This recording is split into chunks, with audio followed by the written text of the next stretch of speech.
Where former Kiambu Governor Ferdinand Waititu may, after all, be barred from running for the Nairobi governorship position should IEBC make good its promise. IEBC Chair Wafula Chebukati saying the Constitution bars an impeached official from contesting for any other public office, a position shared by the Ethics and Anti-Corruption Commission, the EACC. Now, this new trend of events, however, appearing to favour politicians who may have been convicted of various offences but appealed against their conviction and sentencing. Gituku reports of the long walk to the integrity test. The IEBC is yet to publish names of independent aspirants and those that will participate in political party primaries for the Nairobi by-election.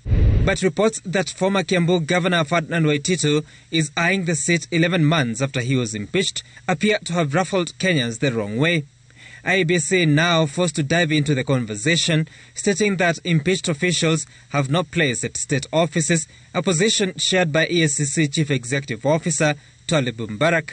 You look at Article 180 of the Constitution, read together with Article 193 of the Constitution. It is very, very clear that a person or individual who has been impeached cannot run for an electoral position. That's very clear in the law.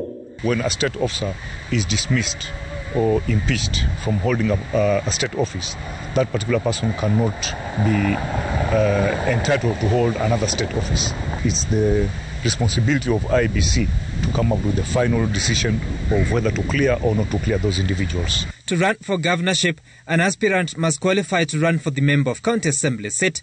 Article 193 disqualifying from running a person who, quote, has been found in accordance with any law to have misused or abused a state office or public office or to have contravened Chapter 6 of the Constitution. But Clause 3 of the article exempts a person unless all possibility of appeal or review of the relevant sentence or decision has been exhausted.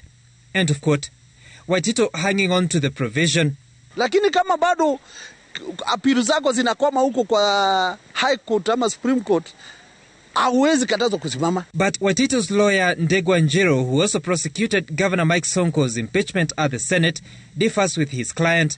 Njiro saying that Waititu has no appeal before any court, that his is a petition before the High Court seeking to find his impeachment at the Kiambu County Assembly and subsequently at the Senate as unprocedural and therefore unconstitutional. That at the moment there is no court finding on Waititu's matter that would require him, if aggrieved, to appeal. That as such, Waititu has no chance at the ballot. Lakini sasa mimi sina la kusema. Mtu ajaribu bahati yake akifaulu ni sawa. Tutaonana. Early in the year, Sirisia Member of Parliament John Waluke was convicted and sentenced over corruption charges. He was later released after lodging an appeal at the High Court, winning back his parliamentary seat.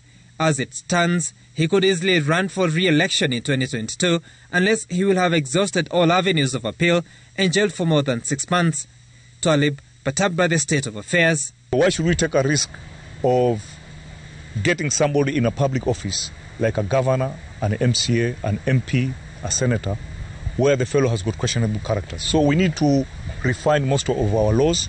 We need to refine most of our processes so that we only have the best people who would vie for state offices. Meanwhile, ODM Chair John Mbadi has told Citizen TV that the party leadership has resolved not to present a candidate for the Nairobi by-election. Instead, ODM will back Jubilee in their run with intentions to provide a deputy governor for the Jubilee candidate.